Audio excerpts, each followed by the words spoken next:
अगर बीजेपी के जुल्म जबर के खिलाफ बोलता है तो उसके घर पे ईडी आती है, उसके घर पे सीबीआई आती है, इनकम टैक्स आती है। गवर्नर, जहां इनकी सरकार नहीं है वहां गवर्नर के जरिए, राज्यपालों के जरिए तंग किया जा रहा है। मैं भी उसका पीड़ित हुए। तमिलनाडु के मुख्यमंत्री अपने गवर्नर से तंग है। उनका गवर्नर भाषण ही नहीं पढ़ता, उनका लिखा हुआ विधानसभा में जो पढ़ना होता है बजट सेशन में। ममता दीदी को हर रोज तंग किया जा रहा है। सुप्रीम कोर्ट के जरिए सरकार चलानी पड़ रही है। हम भी सुप्रीम कोर्ट में पहुंचे हुए हैं। आरडीएफ का पैसा 5500 करोड़ रूरल डेवलपमेंट फंड का गवर्नर के जरिए सुप्रीम कोर्ट में मुझे जाना पड़ा गवर्नर के खिलाफ कि जी बजट सेशन नहीं होने दे रहे। अस्पताल बनाने वाला जेल के अंदर सत्येंद्र जैन, दिल्ली में स्कूल बनाने वाला जिसने लाखों बच्चे, गरीबों के बच्चे नीट, एमबीबीएस, आईआईटी में जाने योग्य कर दिए। राज्यसभा में मोदी जी के खिलाफ उठ के बोलने वाला संजय सिंह अंदर है। टीवी पे ऐड आती है, पापा यूक्रेन और रशिया का युद्ध रुकवा दिया मोदी जी ने। अच्छा, आप उनके युद्ध रुकवा सकते हो, अपने किसानों से बात नहीं कर सकते 200 किलोमीटर। असल में क्या है, इनको दुख इस बात का है कि आम घरों से बेटे बेटियां जीत कर हमारी कुर्सियों पर क्यों बैठ गए, ये पंगा है। सभी पत्रकार साथियों का स्वागत है। बहुत ही गंभीर विषय पर मैं बात करने के लिए आपके पास आया हूं। देश में जो माहौल चल रहा है, कई सालों से चल रहा है, जो एजेंसीज हैं उनको एक टूल की तरह, एक औजार की तरह, हथियार की तरह इस्तेमाल किया जा रहा है। कोई भी विपक्ष का नेता, कोई भी विपक्ष का कोई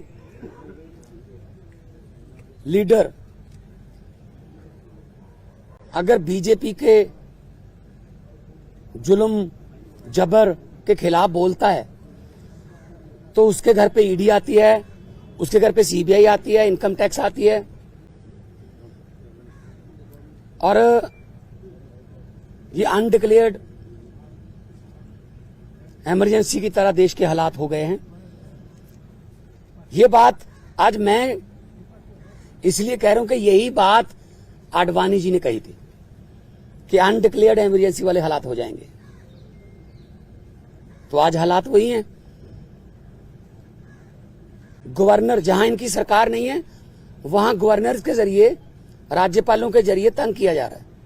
मैं भी उसका पीड़ित हूं। एक केरला के मुख्यमंत्री अभी जंतर मंतर पर आके गए। तमिलनाडु के मुख्यमंत्री अपने गवर्नर से तंग है। उनका गवर्नर भाषण ही नहीं पढ़ता, उनका लिखा हुआ विधानसभा में जो पढ़ना होता है बजट सेशन में। ममता दीदी को हर रोज तंग किया जा रहा है। हेमंत सोरेन को गिरफ्तार कर लिया।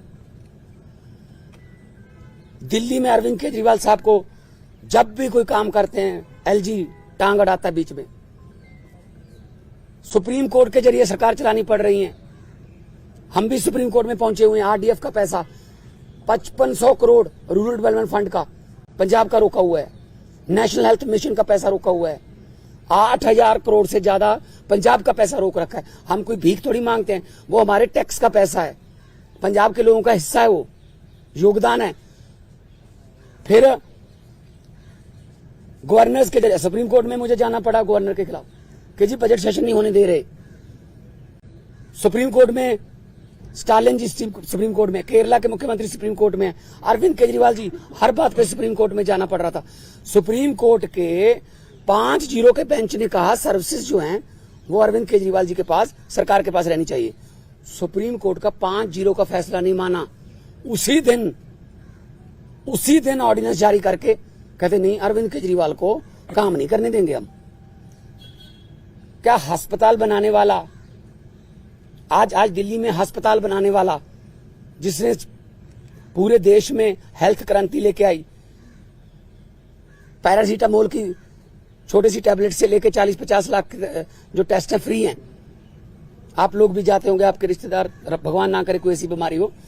अस्पताल बनाने वाला जेल के अंदर सत्येंद्र जैन, दिल्ली में स्कूल बनाने वाला जिसने लाखों बच्चे, गरीबों के बच्चे नीट, एमबीबीएस, आईआईटी में जाने योग्य कर दिए।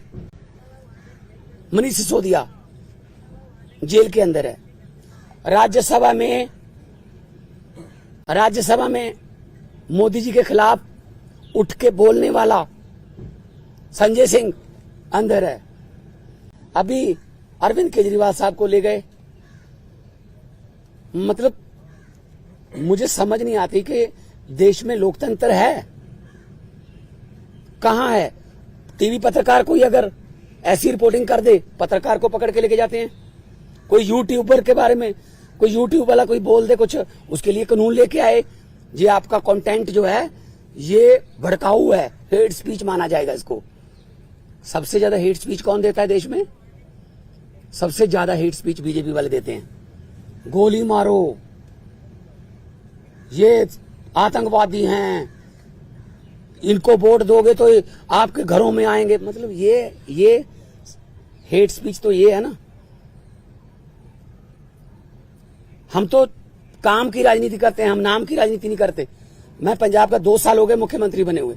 2 साल में 43,000 सरकारी नौकरी देके आपके सामने खड़ा हूं। 2 साल में हमने 829 आम आदमी क्लिनिक बना दिए। 1.25 करोड़ से ज्यादा लोग वहां पे आके दवाई लेके ठीक होके चले गए। क्या ये काम नहीं करनी चाहिए हमें?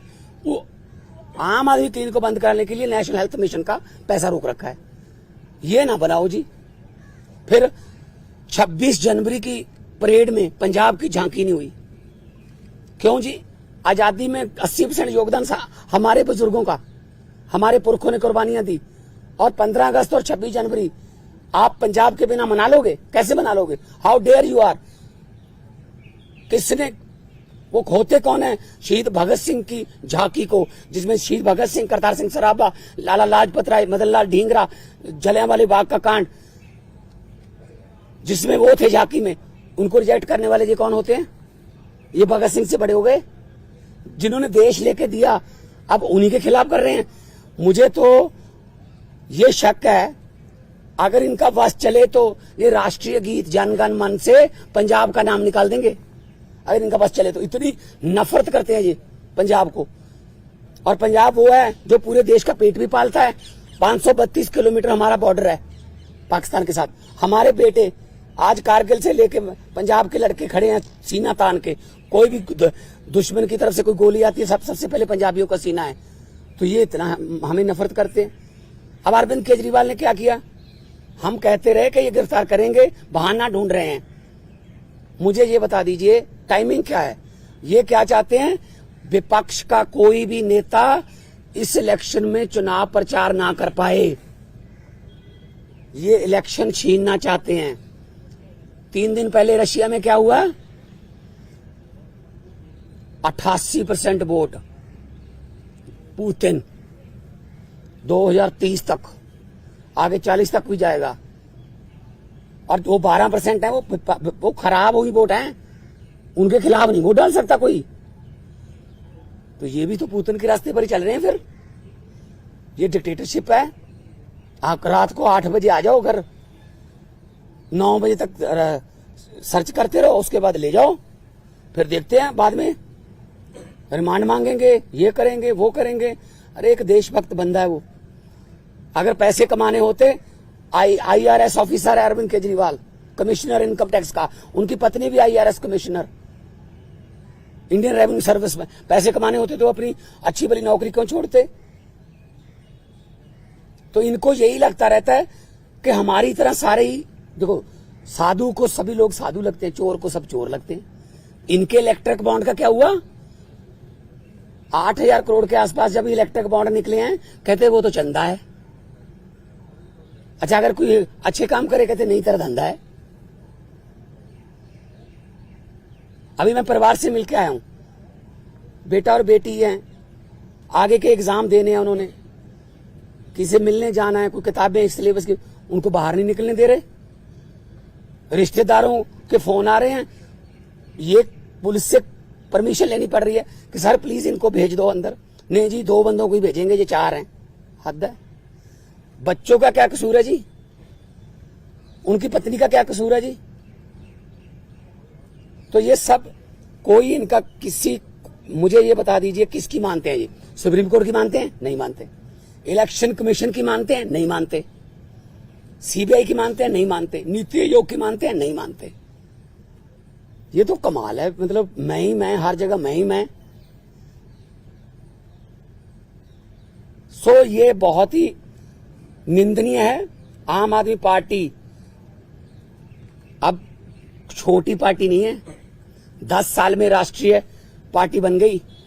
10 साल में 2 राज्यों में हमारी सरकारें हैं, 10 हमारे राज्यसभा के मेंबर हैं, 1 हमारा लोकसभा का मेंबर है, 5 एमएलए हमारे गुजरात में हैं, 2 एमएलए हमारे गोवा में हैं, मध्य प्रदेश में सिंगरौली में हमारी मेयर है और चंडीगढ़ का मेयर हमारा है। और वो तो पता होगा ना चंडीगढ़ का मेयर कैसे बना, फिर वो तो पता ही होगा ना कि ये डेमोक्रेसी है। फिर कैसे गिन रहा था वो? 36 वोट गिनने थे, 36 वोट गिनने थे, 36 वोट, कैमरे लगे हुए थे।